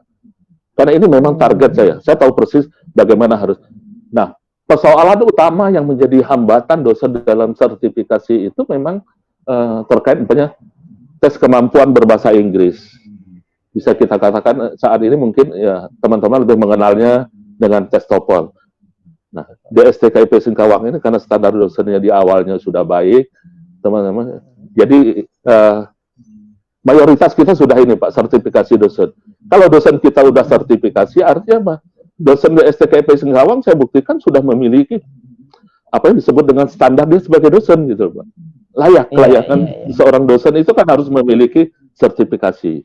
Tapi di sisi lain, sertifikasi dosen ini adalah memberikan penghasilan tambahan kepada dosen itu. Ya mungkin kalau teman-teman lain punya mendengar ada tunjangan guru, dosen juga teman-teman setiap bulan dapat penghasilan dari negara. Jadi bukan penghasilan dari STKIP Singkawang. Bahkan saya kejar ini teman-teman dosen untuk selalu meningkatkan kepangkatannya apa segala. Saya pernah mengatakan dengan teman-teman, bahkan kemarin saya juga mengatakan juga, suatu ketika STKIP Singkawang ini tidak bisa menggaji pegawainya. Saya pesimis dulu, Pak. Karena itu tingkatkan jabatan fungsional, kemudian kalau teman-teman sudah mendapat penghasilan gaji dari negara, umpamanya STKIP Singkawang ada apa-apanya, tidak bisa menggaji pegawainya. Setiap bulan teman-teman masih menikmati penghasilan dari negara. Gitu. Nah, prestasi kita yang lain itu, Pak. Tadi sertifikasi dosen, prestasi yang lain gitu. Contoh sederhana ya, yang lain. Kemarin ada kegiatan, tapi ini di level regional, ada kegiatan di LLDIKTI wilayah 11 Kalimantan, Pak. Nah, kebetulan yang diajak mitra ini adalah STKIP Singkawang di dalam manajemen pengelolaan jurnal. Kami ini kan kampus baru, banyak yang lebih tua. Kenapa STKIP Singkawang yang dipilih? Nah, itu ada beritanya di koran Pontianak Post tadi pagi, di Facebook saya juga kita posting gitu. Kenapa? Karena di dalam pengelolaan jurnal STKIP Singkawang ini ternyata kita leading gitu loh, Pak. Bukan hanya di perguruan tinggi swasta, di perguruan tinggi negeri pun yang ada di Pulau Kalimantan, bukan Kalimantan Barat, Pulau Kalimantan loh, Pak. Iya, Pulau Kalimantan. STKIP Singkawang, ya, Pak. STKIP Singkawang itu leading. Artinya apa? Kita masih yang terdepan, gitu, Pak. Nah, ini kan prestasi kan, Pak. Prestasi yang makanya kami sangat bangga sekali. Bisa itu kegiatan yang kemarin kita mulai kegiatannya dari pagi sampai sore. Tadi pagi ada berita di koran Pontianak Post, apa sekarang kita bersyukur. Nah, dan sekarang juga kita memberikan kepada teman-teman perguruan tinggi lain yang di wilayah 11 ini untuk mendampingi mereka dengan atas juga permintaan dari pihak LLDIKTI untuk program 2 bulan, Pak. STKIP Singkawang yang mendampingi. Ini memang sebenarnya sesuatu yang berat sebenarnya bagi kami, Kenapa SDM kami sangat terbatas, tapi kami sudah komitmen. Kalau kita mau maju itu kita tidak bisa maju sendiri saat ini. Kata kuncinya lagi ada, kalau kita mau maju bersama yang disebut dengan berkolaborasi. Kolaborasi itu juga sudah menjadi moto dan komitmen kami. Itu Pak beberapa prestasi. Makanya saya katakan di awal, kalau prestasi saya untuk dengan mahasiswa di angkatan awal yang tadi sering kalau hujan masuk lumpur, udah lunas semua kita. Karena prestasi udah kita udah. Kemudian ini, kita juga ada ranking perguruan tinggi, Pak. Ranking perguruan tinggi, ada ranking perguruan tinggi. Tahun yang lalu kita berada pada ranking seribuan sekian gitu, Pak. Tahun yang lalu untuk perguruan tinggi, khusus perguruan tinggi di Indonesia. Karena rankingan yang tahun lalu itu berdasarkan kelompok 1000 sampai 1250. Kemudian di bawah itu kita masih masuk dalam kategori 3 lah itu. Nah, itu kan tentunya walaupun kita katakan kita ranking 1250,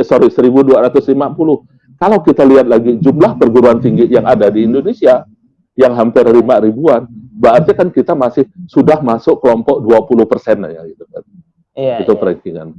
Nah, itu yang hal-hal yang semacam itu yang membuat kita bangga dan kita tidak berkecil hati, kemudian yang membuat kita, ya itu tadi, karena tugas pemimpin itu salah satu tugas yang saya katakan bagian depan tadi adalah memberi kebanggaan. Karena itu teman-teman STKIP Singkawang, bahkan dari mahasiswanya, dari dosennya, semuanya akan bangga. Kami mahasiswa STKIP Singkawang, kami dosen STKIP Singkawang.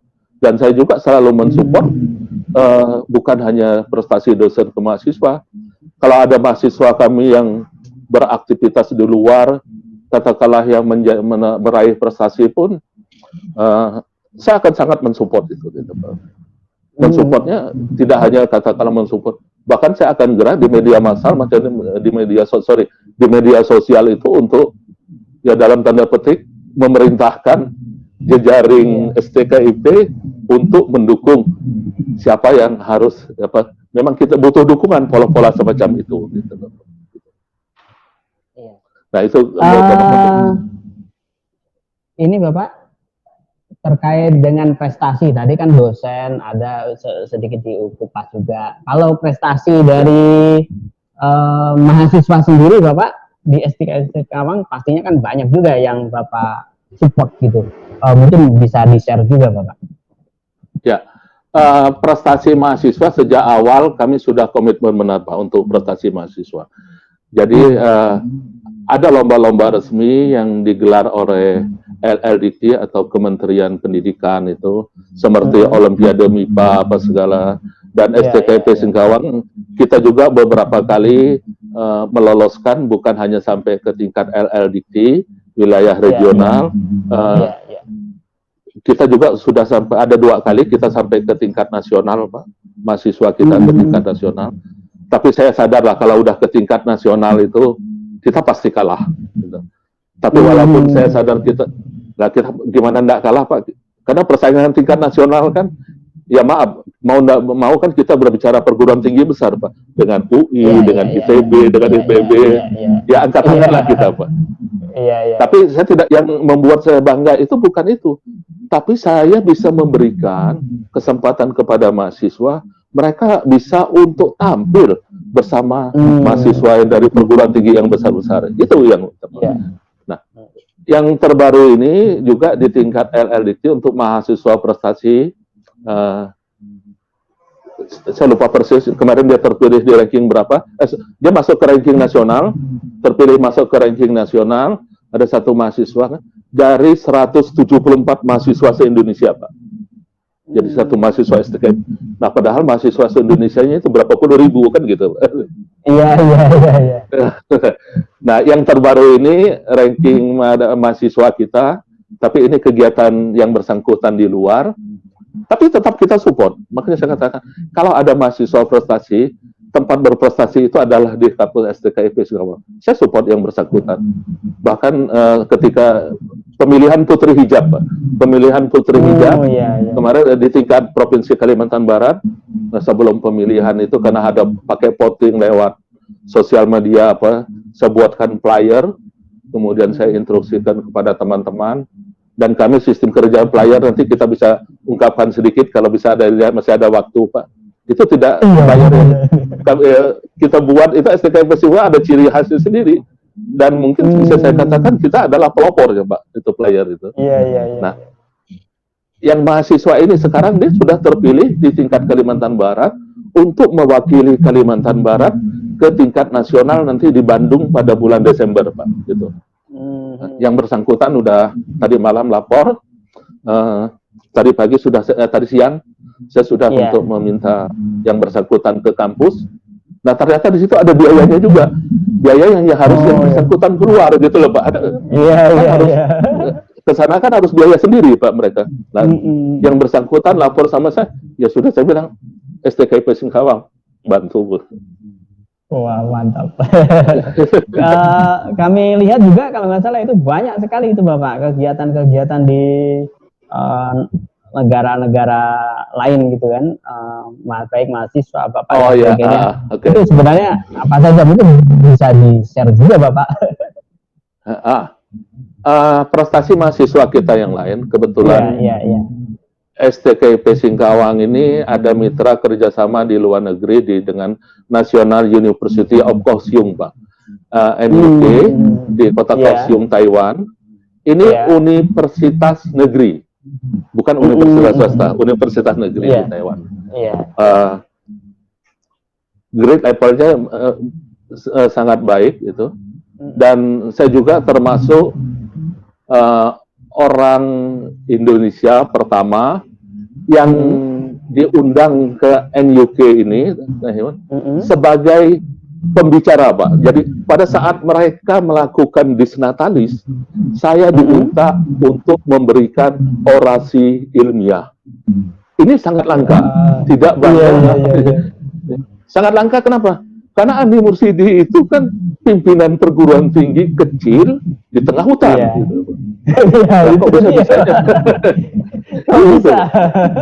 Kok bisa-bisanya bicara di perguruan tinggi negeri yang grade-nya sudah bagus di luar negeri.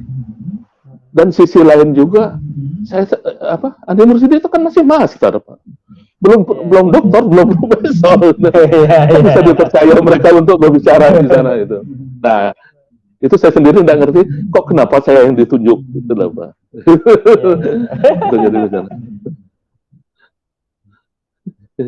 Nah, dari kerjasama itu, Pak, dari kerjasama kepercayaan NUK ini kepada saya sebut saya, Pak, karena orang luar negeri ini kepercayaannya bukan kepada lembaga, Pak, lebih kepada personal, gitu kan. Personal, lebih kepada personal orang luar negeri. Nah, akhirnya pada saat itu saya juga mendapatkan dana riset. Dana riset kalau kita rupiahkan, memang kita tidak terima rupiah. Pada saat itu saya mengumpulkan beberapa orang, kita diundang ke Taiwan. Di sana semuanya kita dibiayai, dari tiket, penginapan, kita diundang di sana 2 minggu. Kemudian kita diberikan aneka program pelatihan, kemudian juga kita diajak rekreasi kemana-mana kan gitu. Nah kita hitung-hitungnya itu hampir 1,2 miliar, 1,2 M yang saya dapatkan dari sana. Tapi itu yang menikmati bukan hanya STKIP Singkawang. Saya share lagi, itu tadi semangatnya berbagi lagi. Saya share kepada teman-teman perguruan tinggi se-Indonesia pada saat itu. Ada beberapa memang mitra kita lewat Perkumpulan Ahli dan Dosen Republik Indonesia Pak Adri, Pak. Nah lewat asosiasi itu saya share di situ, Pak. Padahal kalau saya minta untuk STKIP Singkawang 50%-nya diberikan, Pak. Saya tidak mau, ya saya sudah istilahnya tidak mau makan sendiri lah. Karena itu bukan sifat kami dari STKIP Singkawang. Nah program lainnya apa? Yaitu adalah pertukaran mahasiswa. Jadi student exchange. Nah dari pertukaran mahasiswa itu ada beberapa skema yang dilakukan oleh NUK ini.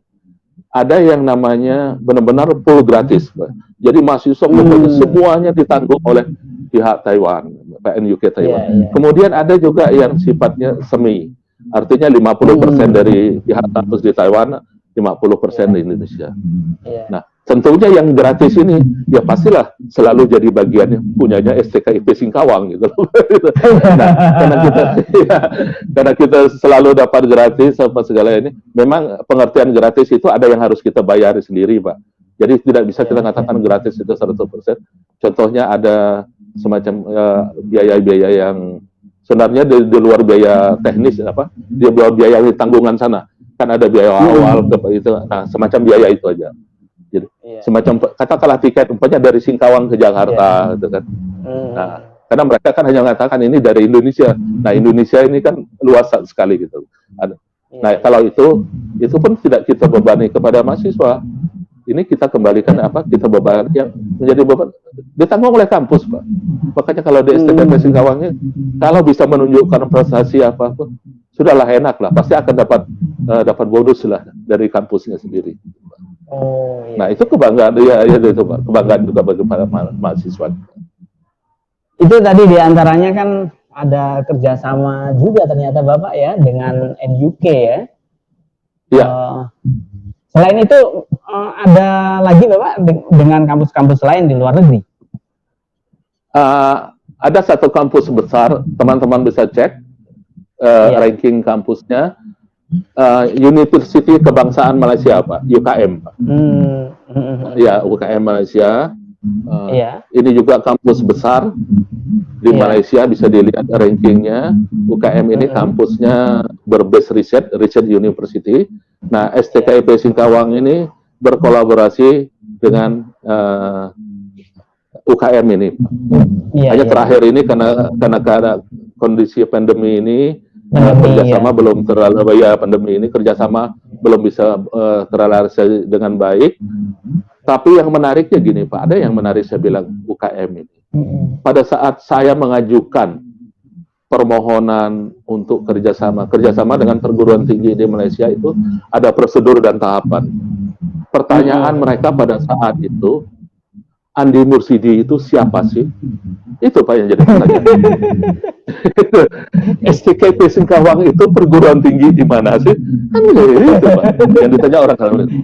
Bahkan kalau saya mengajukan kerjasama dengan perguruan tinggi besar di Indonesia pun, mungkin saya tidak direken, Pak. Nggak dianggap, gitu. Ya.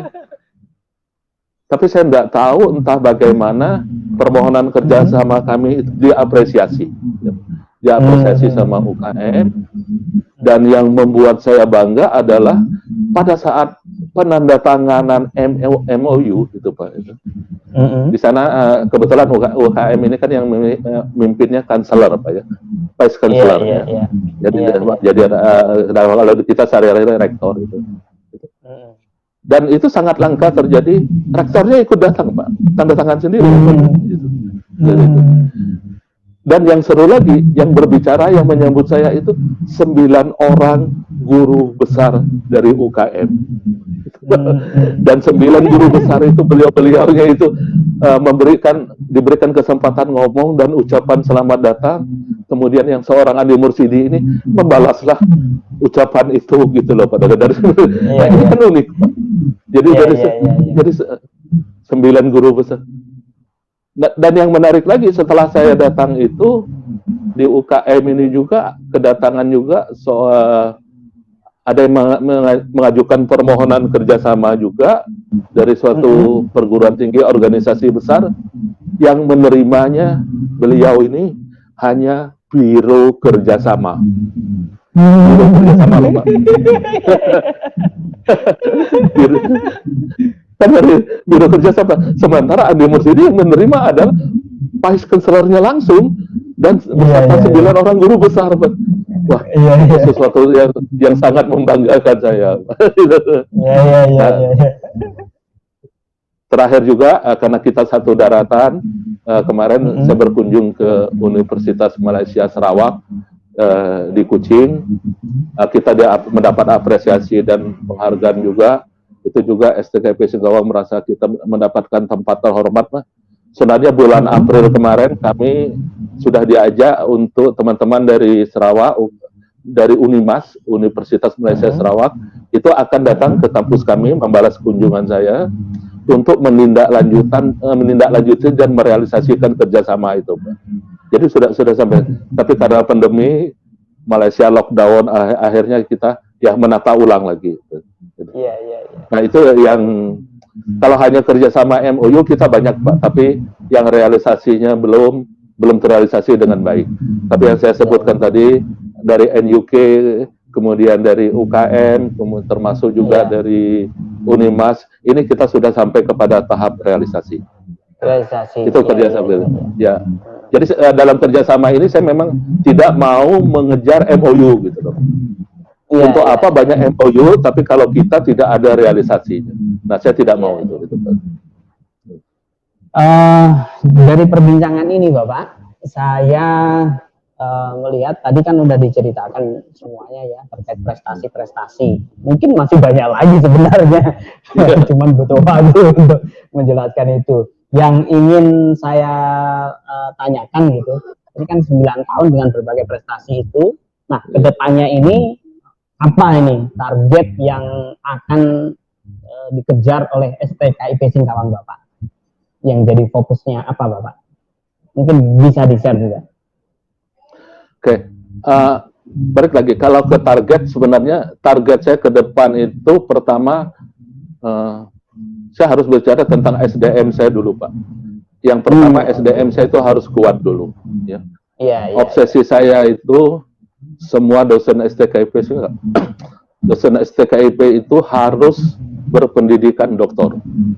Kemudian saya minta mereka, ya dokter Pak, saya minta mereka kalau bisa dalam kurang dari 45 tahun usia mereka itu sudah ke guru besar Pak. Guru besar. Oh. Ya, guru besar. Jadi saya akan dorong teman-teman untuk ke sana. Kemudian itu dari sisi SDM kita Pak. Kemudian dari sisi dari sisi kelembagaan sendiri, STKIP Singkawang ini saya mau buat prestasi seperti apapun, promosi seperti apapun. Nah, kalau kita berbicara marketing, pasar kita itu sudah stagnan, Pak. Stagnan artinya apa? Ya, stagnan. Pasar ya sudah itu aja gitu loh. Pak, peningkatannya tidak signifikan gitu. Jadi pasar kita udah stagnan. Nah, kalau kita udah tahu pasar stagnan, berarti apa yang harus kita lakukan? Kita tentunya harus keluar dari zona nyaman ini gitu, Pak. Zona nyamannya apa? Berarti saya harus merubah STKIP Singkawang ini menjadi institut. Oh, iya. Iya, pasar kita udah stagnan. Jadi STKIP ini kan hanya keguruan. Nah, kalau udah pasar stagnan, makanya kita udah nggak bisa apa-apa lagi. Nah, cara yang bisa kita lakukan adalah merubah STKIP Singkawang menjadi institut dengan membuka program studi tentunya yang laku di era saat ini. Dan ini proses ini insya Allah sudah kita mulai, Pak. Hanya memang masih ada kendala. Kemarin ada dokumen yang kurang, pas dokumen yang kurang, perubahan dari institusi kementerian, ini akhirnya berdampak juga kepada proses pengajuan. Dan besok juga kita secara daring ada rapat juga yang terkait ini difasilitasi oleh kementerian untuk tindak lanjut perubahan dari institut itu. Jadi itu. Nah, yang prioritas saya yang ketiga tentunya adalah untuk meningkatkan kualitas rankingan STKIP Singkawang, meningkatkan kualitas Sinta. Kalau meningkatkan kualitas Sinta berarti dosen saya ini harus melakukan penelitian pengabdian masyarakat. Dan saya cek benar, Pak. Jadi dosen-dosen saya itu di STKIP ini, saya punya database, saya bisa lihat teman-teman, kapan seseorang itu sudah waktunya naik pangkat. Nah, mungkin kalau di tempat lain, ini malahan tidak peduli. Karena kalau dosen itu naik pangkat kan, ini nanti pangkatnya sama dengan saya kan susah ya merintah. Nah, di STKIP malahan saya punya database, kalau dosen telat naik pangkat, malahan saya kejar-kejar mereka. Ayo cepat, apa segala kesulitannya di mana, apa segala. Itu yang mungkin agak membedakan kami dengan tempat yang lain, Pak. Bahkan teman-teman dosen itu juga, ya karena mereka juga pernah ada punya keluarga yang di perguruan tinggi lain soal pangkat, ibaratnya ya terserah kamu, yang ngurus syukur, enggak, ya udah gitu loh. Tapi di STKIP enggak. Saya kejar. Dan saya ngejar, saya punya database itu tadi Pak. Katakanlah, umpamanya, oh, dosen A katakan. Dosen A ini kapan dia harus naik pangkat? Nah, saya akan warning itu sebelum naik pangkat. Karena dalam kenaikan kepangkatan itu, problem utama dosen itu adalah penelitian, Pak Sumardi. Melakukan penelitian enggak dosen itu? Nah, itu yang saya kejar. Kalau dosen itu tidak melakukan penelitian, ya di gawangnya ya sudah. Kita udah ada aturan mainnya apa segala, dan kalimat terakhir saya itu pasti ancaman gitu loh Pak. Kalau mau tetap STKIP Singkawang ya di sinilah tempatmu, kalau enggak ya silakan angkat kaki gitu. Nah, ya. Padahal kalau naik pangkat itu yang menikmati bukan Andi Mursidi loh Pak, bukan ketua loh Pak. Iya, mereka sendiri. Iya. Lo kok maunya saya ngancam dosen saya kayak begitu gitu. Kan rasanya nggak masuk akal. Karena saya mendorong, tadi obsesi saya itu. Karena saya berharap teman-teman itu kalau bisa 45 tahun itu udah guru besar semua gitu. Guru besar, iya. Iya, sekarang rata-rata masih ya. Berarti target utamanya itu Bapak ya, ada ke depan ini kalau dari sisi SDM dosen ke guru besar Bapak ya. Terus juga ya, sama untuk ke lembaga sendiri mau ditingkatkan menjadi institut Bapak ya. Iya, betul Pak. Iya. Nah, ini begini Bapak. Bapak ini kan pastinya latar belakangnya ini sangat berpengaruh juga tadi. Bapak tahu betul jadinya kan tentang perguruan tinggi karena dari konsultan perguruan tinggi. Gitu kan. Ini Bapak, saya bukan mengarah ke pertanyaan tentang konsultan perguruan tinggi pengalaman Bapak, tapi ini kan sebuah karir yang langka sebenarnya. Bisa dikatakan gitu Bapak ya. Kalau tidak salah Bapak bisa dikatakan kayak pionir di karir ini sebenarnya di Indonesia gitu. Karena jarang orang tahu kerjaan konsultan perguruan tinggi, jarang tahu gitu. Itu kisahnya dulu seperti apa? Mungkin bisa juga di-share teman-teman karena kan konsultan perguruan tinggi di Indonesia juga jarang. Sedangkan kalau melihat dari penjelasan Bapak tadi juga sebenarnya sangat dibutuhkan juga gitu. Sebenarnya bekal apa kalau orang ingin menjadi seorang konsultan tinggi? Mungkin bisa di-share itu juga. Silakan. Baik. Jadi sejak awal saya bekerja itu tahun 1000, saya lupa persis saya bekerja. Iya. Saya sudah bekerja sejak awal itu, mulai dari tenaga tata usaha itu, saya bekerja di perguruan tinggi. Tapi saya ingat persis, gaji pertama saya ketika bekerja di perguruan tinggi itu adalah Rp36.000. Iya. Rp36.000 saat itu. Saya bekerja di Universitas Dr. Slomo, itu tempat saya mengambil kuliah S1, kemudian pada semester kelima saya ditawari bekerja, ditawari Pak, bekerja di situ. Jadi membuat lamaran setelah ditawari bekerja, akhirnya saya bekerja di situ. Terus kemudian saya bekerja juga, saya pindah ke perguruan tinggi di sebelahnya, di Untak Surabaya Pak. Saya juga bekerja di situ. Di Untak ini uniknya juga ketika saya awal bekerja di Untak, SK saya sebagai pejabat itu nomornya lebih duluan SK saya sebagai pegawai gitu. Nah orang kan saya pegawai dulu Pak. Iya baru SK. Nah di saya itu terbalik di situ. Nah saya diminta menjadi kepala bagian. Nah sebenarnya bukan itu yang jadi catatan saya Pak. Di dalam saya bekerja, saya selalu mendapatkan posisi untuk bisa berinteraksi langsung pada saat itu, karena saya staf dalam tanda petik melayani, yaitu pimpinan tertinggi dari 2 universitas besar itu Pak. Itu yang itu jadi keuntungan saya. Nah dari beliau-beliau itu tentunya saya banyak belajar dari Untak, dari Unitomo, dari Untak. gitu. Karena saya memiliki interaksi langsung sama beliau. Nah, di sisi lain itu sebagai pegawai administrasi. Di sisi lain, saya juga coba mengembangkan karir saya sebagai dosen. Jadi pada saat itu setelah saya sampai memiliki gelar magister dari Unpad Surabaya, saya mengembangkan dua profesi sekaligus, Pak. Saya sebagai pekerja tata usaha dan saya juga sebagai dosen. Nah, dari bekerja itulah akhirnya karena saya berinteraksi langsung dengan pimpinan, bagian bawa surat, ngantar surat, bahkan seringkali saya harus minta tanda tangan ke rumah para rektor, beliau-beliau saat itu saya datang.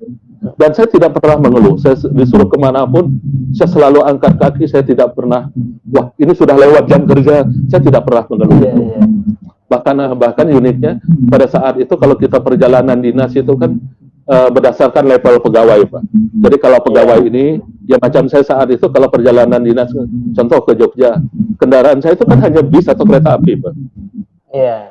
Tapi yang uniknya, kadang-kadang kita pasti dikasih uang saku, uang penginapan. Nah, uang saku, uang penginapan ini, saya tidak belikan untuk mal ini, Pak. Tapi saya belikan tiket pesawat, jadi pulang perginya saya pakai pesawat. Gitu. jadi nah itu situ. Nah dari situlah saya mengembangkan, akhirnya tahu persis karir untuk konsultan. Kemudian pada tahap akhir dari pekerjaan saya untuk berhenti sebagai seorang pegawai itu, sekitar 14 tahun yang lalu, saya berhenti sebagai seorang pegawai. Disitulah saya memutuskan untuk menjadi seorang konsultan. Nah, ketika menjadi konsultan ini, mungkin sampai sekarang banyak apa yang dilakukan. Nah, itu dia. Jangan lupa, 14 tahun yang lalu, itu informasi itu kan masih terbatas. Karena sarana IT yang ada di Pulau Jawa, yang ada di Kalimantan, yang ada di pulau-pulau lain, termasuk Irian, itu kan terbatas. Iya. Nah, saya nekat dari pengalaman saya, dari apa yang sudah saya lakukan, saya temukan, itu tadi, saya sering di berbagai kepanitiaan saya ikut, apa segala, dalam penugasan saya berangkat, akhirnya saya mendirikan suatu konsultan. Pekerjaan konsultan perguruan tinggi pertama yang saya lakukan itu adalah terkait dengan penjaminan mutu. Dan klien saya pertama itu adalah Sekolah Tinggi Ilmu Hukum di Manowari, Papua Barat sekarang. Papua Barat. Iya. Dan pada saat itu ketika ada perankingan, ada penilaian atas penjaminan mutu dari Kementerian Pendidikan, Kemendikbud, STIH, Sekolah Tinggi Hukum Manowari ini, penjaminan mutu masuk dalam kategori baik untuk perguruan tinggi kecil. Nah, konsultannya itu saya gitu loh, Pak. Gitu. Nah, bidang lain konsultan dari penjaminan mutu itu akhirnya saya merembet kepada saat itu kepada konsultan akreditasi, kemudian karena saya tahu juga seluk-beluk untuk pendirian perguruan tinggi yang memerlukan studi kelayakan dan lain sebagainya, kita melakukan aktivitas untuk pendampingan pendiri yang terkait dengan studi kelayakan. Seperti tadi, Pak, saya katakan di STKP Singkawang ini pasarnya sudah stagnan. Itu sebenarnya bukan tidak asal kita ngomong gitu loh, Pak. Ini pasar ini ada kajiannya, ada dasar hukum. Kok saya sampai berkesimpulan ini kok pasar stagnan gitu. Nah, kajian-kajian itu yang kadang-kadang tidak dilihat oleh teman-teman lain. Bahkan umpamanya saya bisa menghitung, katakan umpamanya gedung kita, kapasitas kita, apa yang disebut dengan capacity building. Saya bisa menghitung, kalau kita punya luas gedung sekian, berarti kelayakan kita untuk memiliki mahasiswa, itu kita pada sampai angka sekian. Saya bisa menghitung itu semua gitu. Dan cara-cara semacam ini yang banyak yang tidak dipahami orang, yang akhirnya konsultan saya sempat berkembang, sempat sampai ke angka 127 perguruan tinggi, Pak. Jadi mitra saya 127 perguruan tinggi, tapi saya sadar ada dua hal, Pak, pada saat itu.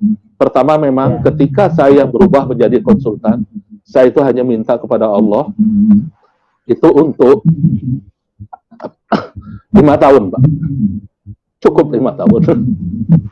Jadi, tapi dengan perjalanan waktu itu tidak hanya 5 tahun, bahkan sampai saat ini pun ada yayasan perguruan tinggi ini, kalau ada kerjaan, yayasan ngomong, udah jangan lakukan sendiri, minta tolong Pak Andi. Padahal saya yakin teman-teman di sana mampu dan bisa, saya tahu persis, Pak.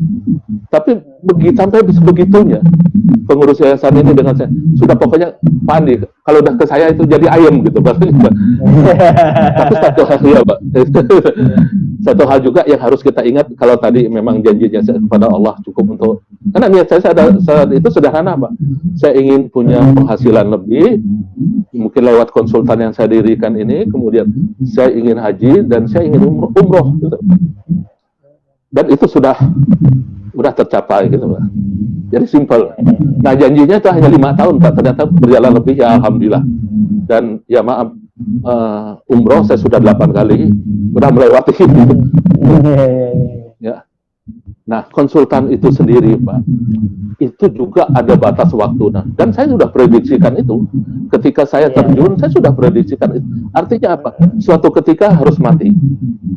Matinya apa? Karena tidak ada klien. Kenapa tidak ada klien? Karena IT kita udah berkembang. Nah, kalau IT kita sudah berkembang, informasi apapun, kita bisa dapatkan dimanapun. Tapi pada saat itu, informasi itu kan langka, Pak.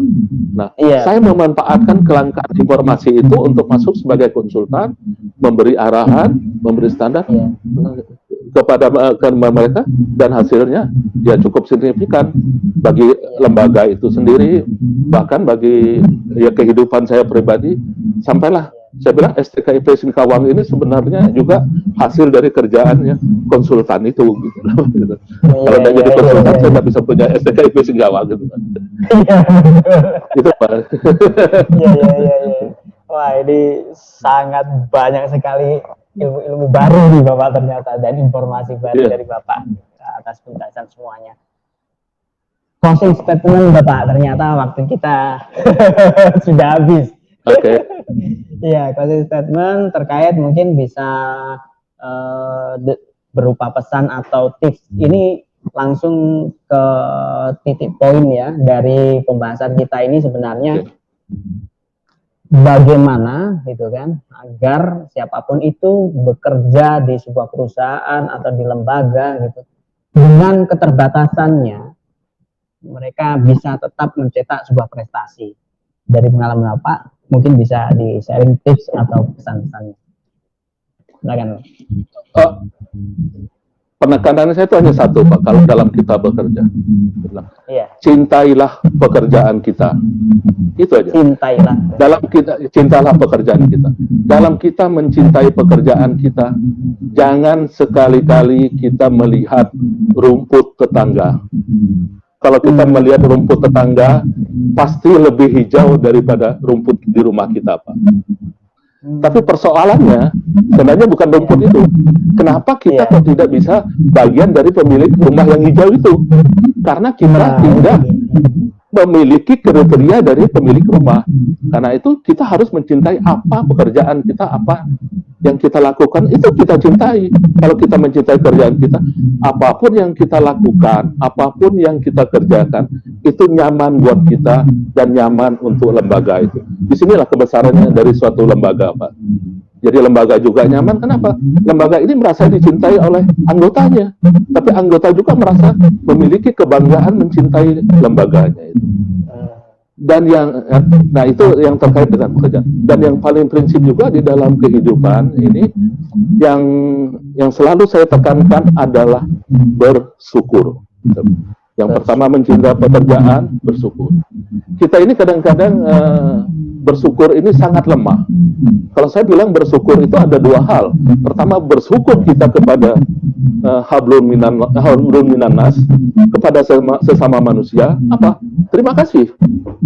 Kemudian kita bersyukur kepada Allah, hablum minallah. Apa? Mengucapkan yang alhamdulillah, itu kan ungkapan syukur. Tapi coba kita diberikan sesuatu, sudah mendapatkan sesuatu, kadang-kadang kita menganggap, lah itu kan kewajiban seorang pimpinan, itu kan kewajiban seorang anak buah. Ya, Pak Dono bisa cek dengan staf-staf saya siapapun. Kalau saya sudah minta tolong, saya selalu katakan TKS, terima kasih. Nah, yang Ketiga adalah kalau pertama mencintai pekerjaan, yang kedua kita bersyukur, yang ketiga adalah berbagi. Berbagi ini tidak perlu menunggu kita ya berbagi banyak uang, tidak perlu. Ini berbagi itu apapun kondisi kita, walaupun barangnya tinggal satu, ya udah kita taruh. Jadi semangat berbagi ini harus kita kerjakan. Nah, semangat berbagi ini sebenarnya cerminan, kalau kita mengaku hamba Tuhan, cerminan dari tangan di atas lebih baik daripada tangan di bawah. Kita kan sering mendengarin orang, oh tangan di atas, tapi dia tidak pernah berbagi. Jadi untuk apa? Nah, kalau hanya ucapan, omongan, itu banyak orang yang bisa melakukan itu semua. Tapi pengertian berbagi itu sangat luas sekali. Nah, saya rasa itu Pak Dodo, teman-teman. Terima kasih sudah bergabung. Sama-sama. Ya, kami yang terima kasih banyak ini Bapak atas waktunya dan mau berbagi inspirasi dengan kami Reputasi Channel. Baik Bapak, karena waktu telah habis. Moga aja lain kesempatan nanti kita bisa sharing lebih dalam lagi. Tapi mungkin kalau STM sudah menjadi institut Bapak. Insya Allah. Iya. Baik teman-teman semuanya yang mengikuti acara ini di Reputasi Channel, terima kasih atas ininya juga mengikuti kami acara ini. Mungkin kita akhiri sampai di sini. Karena waktu kita sangat terbatas, mohon maaf apabila ada hal-hal yang kurang berkenan. Semoga saja yang baik-baik dan bisa menjadi inspirasi, bisa menjadi pemantik ya, motivasi teman-teman semuanya untuk menjadi lebih baik lagi. Baik, kita akhiri. Assalamualaikum warahmatullahi wabarakatuh. Salam sehat, salam sukses, salam produktif untuk kita semua. Terima kasih. Assalamualaikum warahmatullahi wabarakatuh. Sukses semua. Waalaikumsalam warahmatullahi wabarakatuh.